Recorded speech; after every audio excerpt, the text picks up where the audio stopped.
일단 우리 시작하기 전에 요거 필요하신 분들 좀 적어 놓으시고요. 염류라는 거는 바닷물에 어떻게 녹아 있는지를 한번 알아볼 건데, 염류의 근원, 육지에서 이제 강물들이 흘러서 내려가면서 이제 바닷물로 흘러가잖아요. 그래서 육지 물질이 녹아가지고 흙 속에 있다가 녹아가지고 이제 해수로 이동하는 것도 있어요. 나트륨, 그다음에 마그네슘, 칼륨, 그다음에 칼슘 이런 애들이 뭐 이제 흙 속이나 뭐 여러 가지 식물이나 이런 데 있다가 녹아가지고 강물에 따라서 해수로 이동한 경우가 되겠고요. 뭐 염소나 황 같은 경우는 이제 우리 해저 화산에서 화산 폭발하잖아요. 그때 보통 이제 염소 가스라든지 수증기라든지 황과 관련된 기체들이 많이 나오거든요. 이산화탄소, 이산화탄소도 마찬가지예요. 이산화탄소, 그다음에 염소 기체, 그다음에 황화수소 뭐 이런 것들 나와요. 그다음에 대기의 성분 중에 일부가 이제 해수에 용해됐다 그랬는데 뭐 산소나 이산화탄소 이런 것들이 녹아가지고 산소는 그냥 산소의 형태로 녹기도 하고요. 이산화탄소는 뭐 녹아서 뭐 탄산의 형태로 녹기도 하고. 그래서 이런 여러 가지 물질들이 바닷물에 이제 이렇게 해서 이런 식으로 해서 녹아들게 됐다라는 거 한번 표기해 놓으시고요. 자, 이거의 마지막 114페이지 왼쪽 아래쪽에 왼쪽 가운데 4번 전 세계 바다의 표층 염분 분포를 볼 건데요. 이것까 전에 우리가 염분이 높고 낮은 조건들이 있었잖아요. 증발량과 강수량의 관계, 그 다음에 담수입, 그 다음에 빙하의 정도에 따라서 전 세계 바다가 어떻게 되는지를 한번 본 건데요. 위도별로. 자, 저위도 같은 경우는요. 저위도는 일반적으로 비가 많이 와. 그지? 비가 많으니까 증발량보다 물론 날씨가 뜨거우니까 증발도 많이 하지만 쓰러졌다. 기본적으로 저위도 적도 지방에 비가 많이 와요. 그래서 요 조건이 되겠죠. 증발량보다 강수량이 더 많은 요 조건이 되겠죠. 그래서 거기다 밑줄에 놓으세요. 강수량이 증발량보다 많다. 그러니까 요 조건이에요. 증발량보다 강수량 많은 거. 그래서 염분이 낮아요.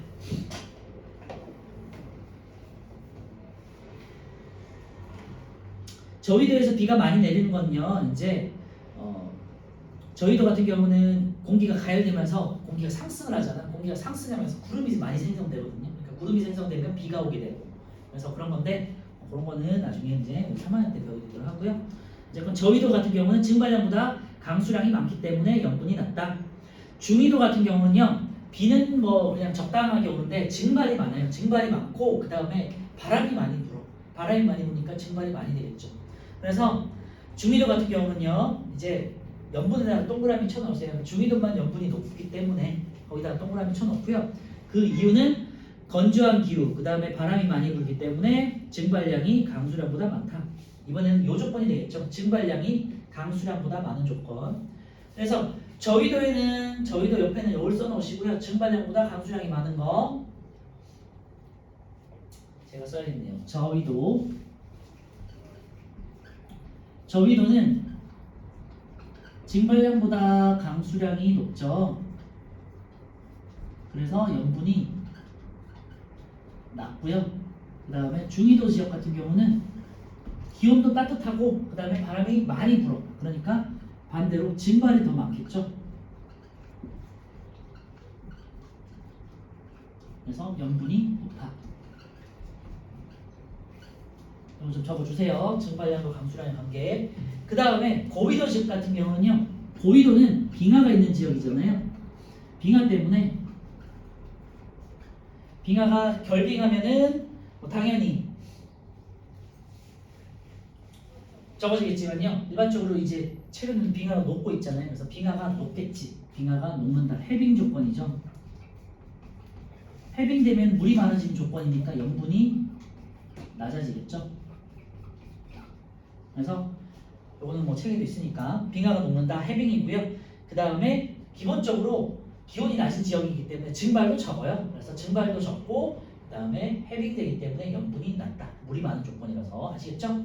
세 가지 위도별로도 잘 파악할 수 있어야 돼요. 다시 저위도 지방에는 강수량이 많아. 비가 많이 오기 때문에 염분이 낮아지고요. 중위도 지방 같은 경우는 기온이 높고 따뜻하고 바람이 많이 불기 때문에 증발량이 많아. 그래서 염분이 높아져요. 고위도 같은 경우는 해빙이 되고 그 다음에 기온이 낮기 때문에 증발이 적어. 그래서 염분이 낮다. 알겠죠? 5번 우리나라 주변에 표층 영품 분포를 보면요. 우리나라는 태평양에 아까 전에 뭐 말씀드렸지만 주변부잖아. 주변부의 특징은 담수 유입이 많다. 아시겠죠? 그래서 우리나라 주변 바다의 평균 염분 약 33 PSU다. 거기다 밑줄에 놓으시고요. 아까 전에 전 세계 바다의 평균 염분이 얼마? 35지. 그런데 우리나라는 33이라고. 그럼 염분이 높은 게 아니라 낮은 거죠. 그 이유가 주변에서 우리는 강이 많잖아. 우리나라가. 그지? 네. 강에서 바다 쪽으로 뭐 서해든 동해든 남해든 강물이 다 흘러내려가기 때문에 기본적으로 염분이 낮다. 뭐 우리나라 같은 경우는 가장 북쪽에서 한반도 같은 경우는 두만강, 압록강 이런 거 있고요. 그 다음에 뭐 한강, 그 다음에 낙동강, 금강, 영산강 등등 강이 많아요. 우리나라는. 그리고 서해 같은 경우는요. 아니 중국의 강이 큰 강들이 많잖아. 황하, 양쯔강 이런 애들 있죠. 그래서 중국에 있는 큰 강물로부터 감수율이 많기 때문에 어쨌건 한반도 주변에는 평균 염분이 낮다고요. 아시겠죠? 33 PSU.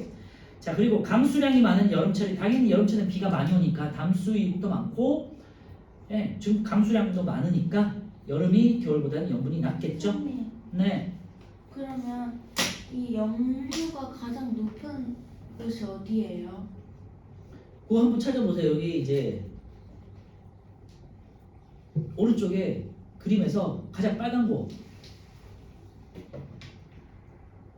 대서양 사이, 대서양의 가운데 부분, 그 다음에 태평양의 가운데 부분 이런 데 아까 말씀드렸잖아요. 해양의 특히 해양 중에서도 대양의 큰 바다의 가운데 부분이 염분이 높다고 그랬죠. 태평양 가운데, 그 다음에 대서양 가운데. 그죠? 맞죠? 그래서 대륙에 있는 주변부보다는요. 대양에 있는 가운데가 염분이 비교적 높다. 왜냐하면 담수이기 때문에. 아시겠죠? 그리고 세 번째, 여기다 밑줄에 넣으세요. 담수 유입이 많은 황해가 동해보다 염분이 낮다. 우리 얼핏 뭔가가 서해 바다가 더 짤 것 같잖아. 아니니? 나만 그런가? 어? 네, 동해가 더 짜요. 왜냐면 담수 유입이 서해안 쪽에 중국에서 큰 강으로부터 담수 유입이 많기 때문에. 아시겠죠? 서해 쪽에 강화 한강. 한강 그쪽 왼쪽에. 한강도 기본적으로 서해 쪽으로 흐르기도 하는데 우리 한강 자체는 중국에 있는 강에 비해서는 물의 양이 적죠. 중국에 있는 강, 황하, 양쯔강 이런 애들은 강물이 굉장히 크거든. 강이 굉장히 커요. 바다처럼 흘러내려 걔네는. 그래서 우리나라 주변에 아무래도 과학이지만 우리나라가 가장 중요하잖아. 그래서 시험에 나올 때는 우리나라 주변으로 해가지고 이런 게 많이 나와요. 전 세계보다는 우리나라 주변, 중위도 주변 이런 게 많이 나와요. 북극해가 우리나라 근처 아니잖아. 뭐라고요? 북극해는 우리나라 근처 아니잖아. 아니 그러니까 5번이 우리나라 주변의 바다에 표층 염분 보고 여기 많이 나온다니까. 알겠니? 5번 여기 많이 나온다고 시험에. 그래서 우리나라가 표층 염분 분포가 33 PSU로 낮은 이유 첫 번째 담수유입 때문에 담수유입이 많아서 그죠? 그리고 여름에 강수량이 많다. 그리고 담수유입이 많은 황해가 동해보다 더 염분이 낮다. 아시겠죠? 자 마지막에 이제 염분비 일정 법칙인데요. 거기다 이제 별표 쳐놓고요.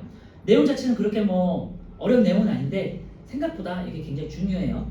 지역이나 계절에 따른 염분은 달라져도요. 뭐 지역마다 다 염분은 달라질 수 있잖아요, 그지? 근데 바다의 평균은 항상 35 PSU인 거고요. 평균은 35 PSU인 거고요. 이 총 염분을 구성하는 거에 염화나트륨과 염화마그네슘과 황산마그네슘과 황산칼슘이 차지하는 비중은 항상 어느 바다든 똑같다고요. 그래서 전체 염류에서 각 염류가 차지하는 비율은 항상 일정하다. 거기다 밑줄에 놓고요. 다시 전체 염류에서 각 염류가 차지하는 비율은 항상 일정하다 돼 있죠. 그 이유는 해수는 항상 섞이기 때문이지. 오랜 시간 동안 순환하고 골고루 섞이기 때문이다. 그런데 대기가 순환해 주는 것도 있고요. 해수 자체가 이렇게 순환하는 것도 있고. 그래서 밑에 그림을 보시면요. 북극해 같은 경우는요.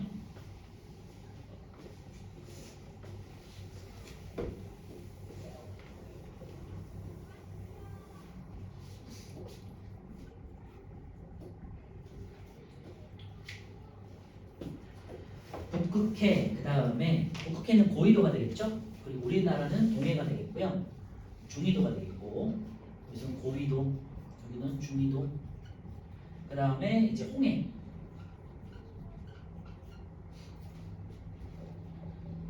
홍해는 비도가 어떻게 될까? 북극계는요 30g 있고 33. 그 다음에 홍해는 40g 이렇게 되는데요. 1000g 중에 염류가 30g 있다는 거야. 그러니까 이게 30 PSU가 되겠죠. 30 PSU, 얘는 33 PSU, 얘는 40 PSU라는 소리예요. 1000g 중에 40g이 들어있다는 소리가 되겠고, 여기서 각각의 염류들이 차지하는 비율이 있죠. 염화나트륨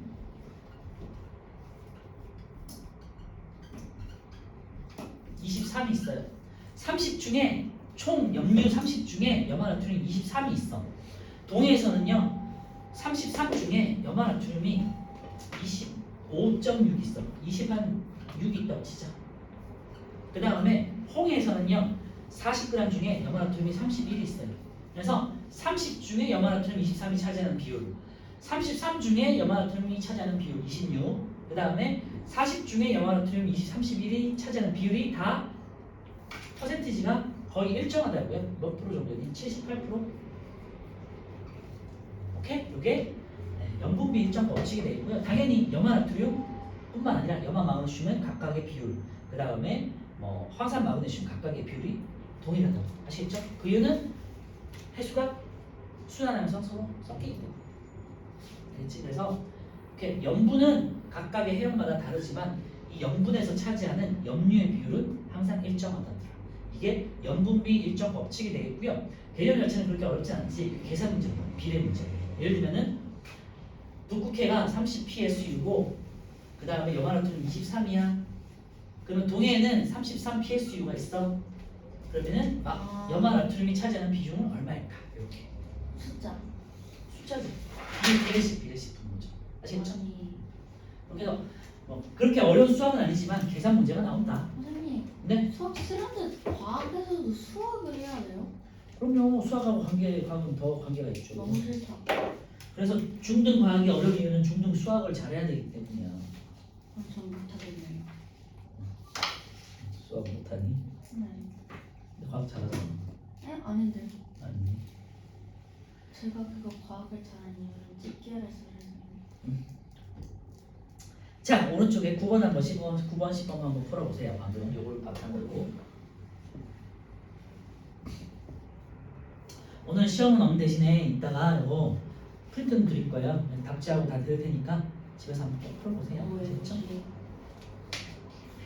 선생님, 다음 주에 수업할 때 다음 주에도 와야 돼요? 응. 왜요? 왜? 안 와? 외워야 돼요. 이제 3학년 수업 해야죠. 아니, 이번 해에 어린이랑 부처님 무슨 날 해가지고 학교 다음 주 토요일이 무슨 며칠인데? 4월 27일이잖아. 아닌데? 오늘이 4월 27일이구나. 4월 26일이죠 오늘. 혹시 저 확인해도 돼요? 이따가 해야 돼. 아니 왜요? 아까 근데 어린이날은 월화수잖아. 네? 석가탄 부처님 시인하고. 오신 날까지 그래, 그거는 월화수잖아. 못했잖아요. 저희 학교는 학원은 토요일은 안 쉴 것 같은데? 학교는 금요일 날도 시간돼요. 학교잖아. 놀러 가실 분은 영상으로 보시면 될 것 같아요. 학원은 학교의 연장선입니다. 그러게 놀아야 되는 날이네. 9번 볼게요. 적도 해역은 적도는 비가 많이 온다고 했잖아요. 강수량이 많은 조건이기 때문에 염분이 낮아. 그래서 X가 되겠고요. 2번 중위도 해역은요 따뜻하고 그 다음에 바람이 많이 불기 때문에 증발량이 많다고 그랬잖아요. 증발량이 많으니까 염분이 높은 조건이 되겠죠. 5가 되겠고요. 극지방은 이제 빙하가 높거나 기온이 낮다고 그랬죠. 그래서 증발이 적기 때문에 물이 많은 조건이 되겠고 염분이 낮다. 5가 되겠고요. 우리나라 주변 바다에서는 여름철 평균이 겨울보다 높다. 인데요. 낮겠죠. 왜냐하면 강수량이 많아지기 때문에. 그리고 황해는 담수 유입이 많아서 동해보다 염분이 낮다. 5가 되겠고요.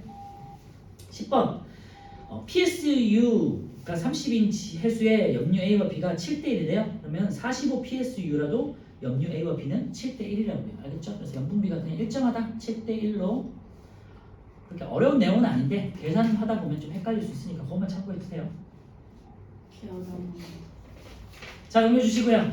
116페이지 해수의 연직 수온 분포에 대한 실험 문제고요. 자, 이제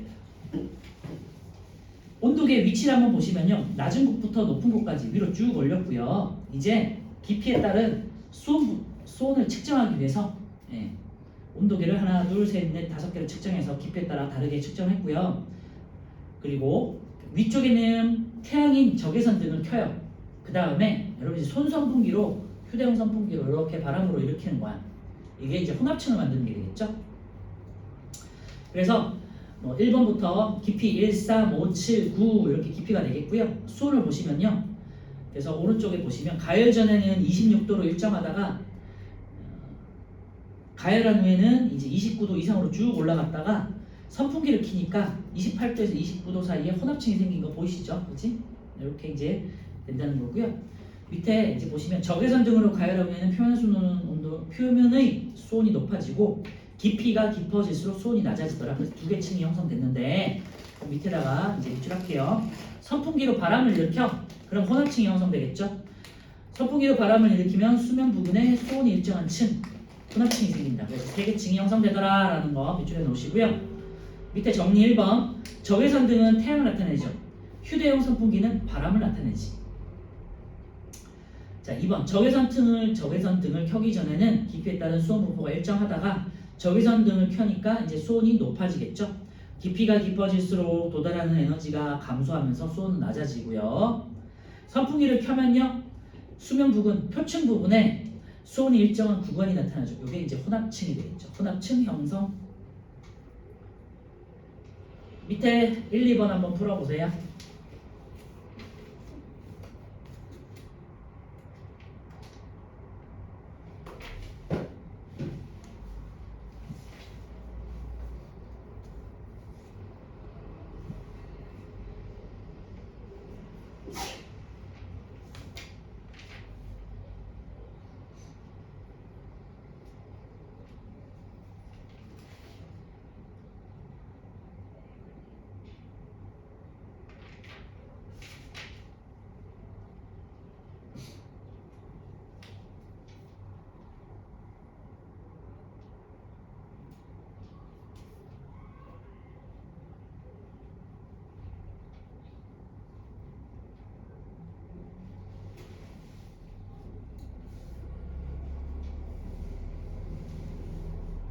자, 1번 볼게요. 실제로 바다에서 깊이가 깊어질수록 도달하는 태양의 에너지 양은 적어진다고 그랬고요. 맞아요.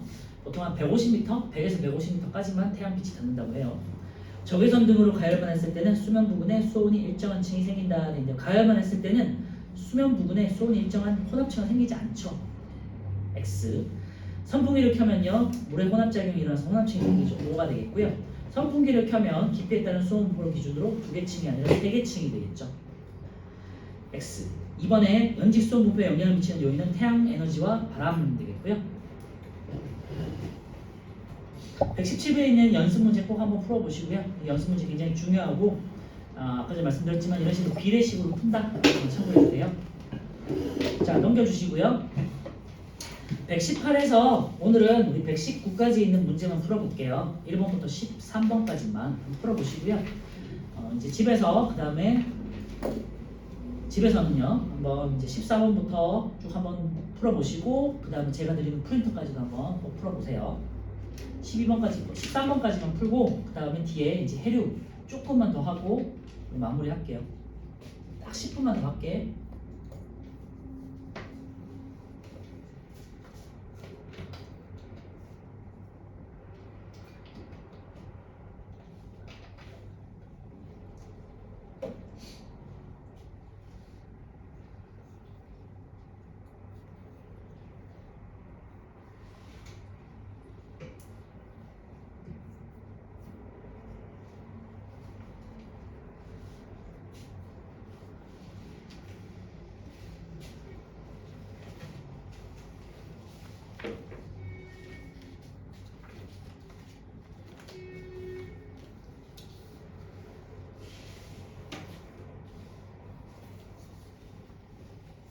꼭 풀어보세요. 집에 가면 안 푼다. 그치? 안 풀면 돼요?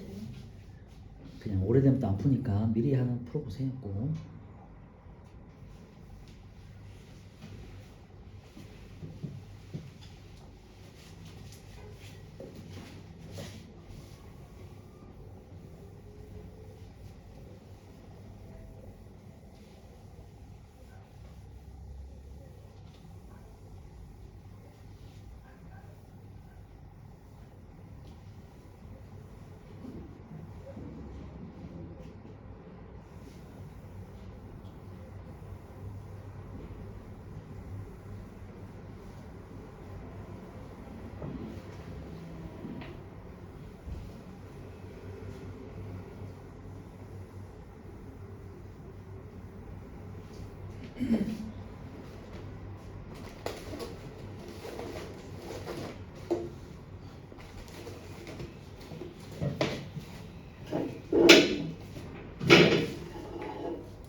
선생님, 이게 지금까지 한 프린트를 골라줄 거예요. 1년은 다 합쳐서? 네. 진짜 풀기 쉽게 생겼어. 3학년까지 하면 빵빵하게. 그럼 뭐 하나 나중에 중학교 때 다 도움 되는 겁니다. 거기는 프린트만 다 풀 수 있으면 학교 시험은 다 맞을 수 있어요. 그럼 전 빵점 맞겠네요. 잘하면서.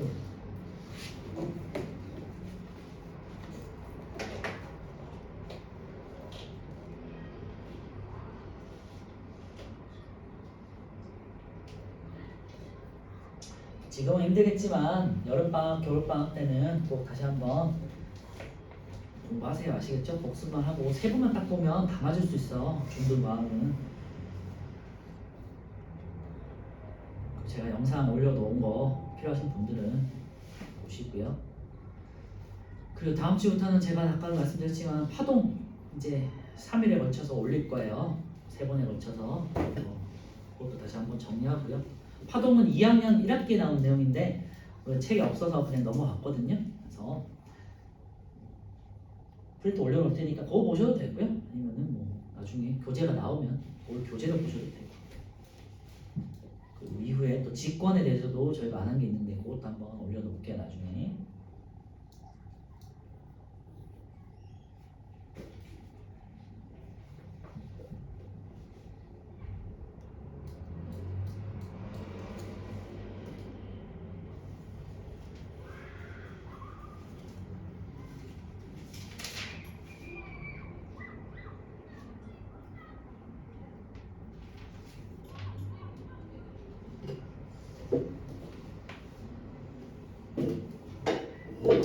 시간상은 이제 같이 풀게요.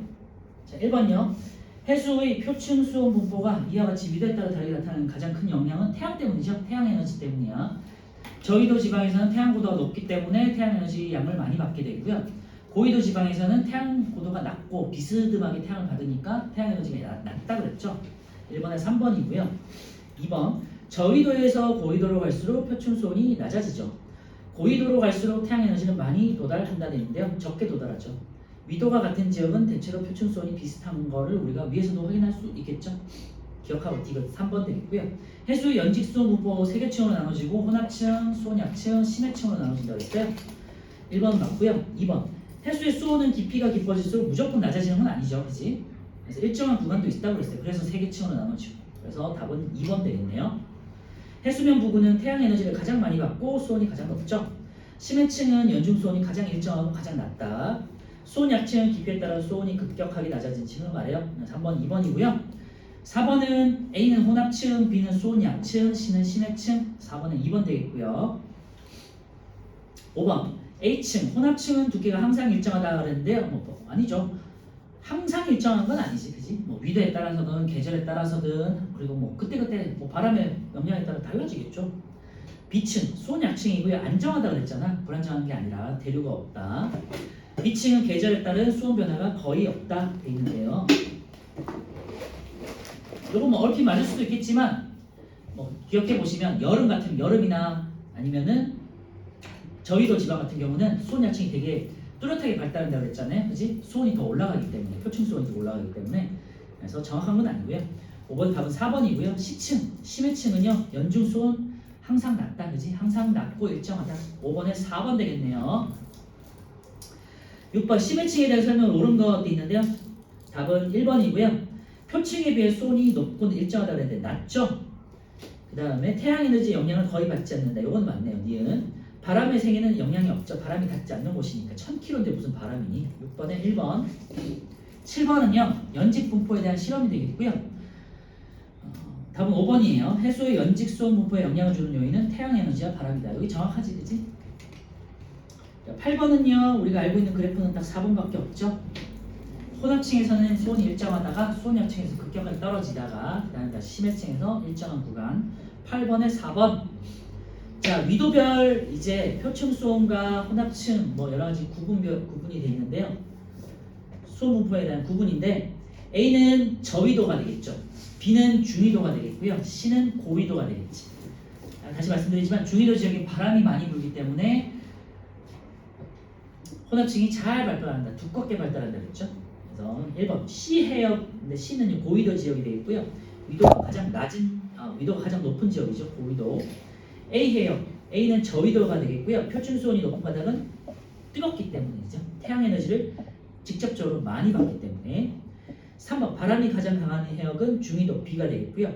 A 해역에서는 수온 약층의 온도 변화 가장 큰 거 확인할 수 있죠, 그지? 네. 다음 5번이에요. 고위도 지역에서는 혼합층이 가장 적게 거의 발달하지 않는다 그랬죠. 9번에 5번. 10번에 염류 중에서 가장 많은 양을 차지한다. 염화나트륨 나와야겠죠. 아니면 몰라도 짝만 염화나트륨 나와야겠지. 10번에 3번.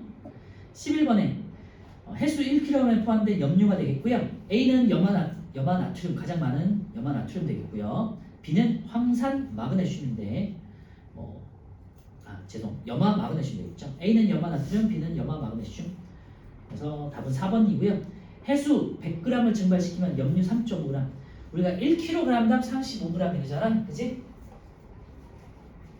1kg에 1000g이 되겠고요. 염류가 35g이 들어있는 거잖아요. 그지? 그러니까 100g이면요. 절반에서 3.5g 나와 있겠죠. 들어있겠지. 녹아있겠지. 11번에 4번이고요. 12번 염분에 대한 설명을 옳은 것도 있는데 염분 단위는 PSU 또는 퍼밀. 요거 퍼밀이라고 읽고요. 1000분의 1이다. 1번 맞네요. 전 세계 해수의 평균 염분은 약 35다. 염분은 어느 곳으로 측정해도 항상 일정한 건 아니고요. 평균 값이 일정한 거다. 평균이 35로 일정한 거고요. 염분은 해수 10g 속에 녹아있는 여러 가지 염류가 아니라 해수 10g이 아니라 1000g 기준이다. 염분이 200 PSU인 해수 1kg를 만들기 위해서는 물 1000이 아니라 물 800, 염류 200. 이 간단한 계산 문제 나온다고 그랬죠. 12번에 1번 되겠고요. 13번은요. 이 염류들을 다 더해보시면 3.5가 나와요. 그러면 요거랑 똑같은 건데 100g당 3.5g이니까 염분으로 따지면은 1000g에 35g이 들어있는 거죠. 그러니까 35 PSU가 되겠지. 그지? 13번에는 3번 되겠어요. 뒤에 있는 14번에서 20번까지 계산 문제니까 꼭 한번 풀어보시도록 하고요. 자, 마지막으로 120페이지 해수의 순환인데요. 요거는 그냥 이제 개념 정리만 잘 하면 돼요.